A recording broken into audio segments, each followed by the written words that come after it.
السلام علیکم۔ دلہ بھٹی کا انصاف۔ مغلیہ سلطان جلال الدین محمد اکبر کے دور میں ایک دلہ بھٹی نامی شخص تھا جس کے انصاف و دانائی کی چرچے دور دور تک پھیلی ہوئی تھی۔ دلہ بھٹی جو کہ اپنے انصاف کی وجہ سے جانا جاتا تھا۔ دلہ بھٹی کے داماد نے اس کے بیٹی کے علاوہ بھی ایک خاتون سے شادی کر رکھی تھی۔ دلہ بھٹی کی بیٹی کو اللہ کریم نے بیٹی کے نعمت سے نوازا اور اللہ کریم کے حکم سے اس بچے کا انتقال ہو گیا، اور دلہ بھٹی کی بیٹی نے الزام اپنے سوکن پہ لگایا کہ اس کے بچے کے قاتل اس کی سوکن ہے۔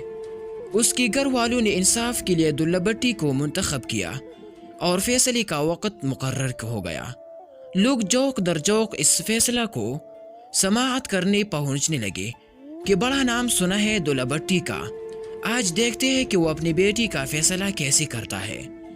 مجمع جمع ہو گیا اور مقدمہ شروع کیا گیا۔ دلہ بھٹی نے اپنی بیٹی اور اس کی سوکن کو سامنے بیٹھایا۔ دلہ بھٹی نے اپنی بیٹی کے سوکن کو اپنے پاس بلایا اور کان نزدیک کرنے کو کہا۔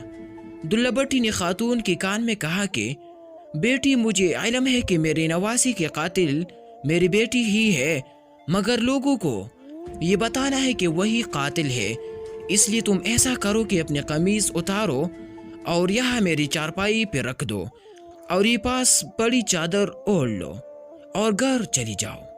جب یہ بات اس خاتون نے سنی تو اس کی چیخ نکلی اور کہنے لگی کہ میں مسلمان باپردہ خاتون اور غیرت مند ہوں، بغیرت نہیں، جو اس مجمع میں اپنی بے پردگی کروں۔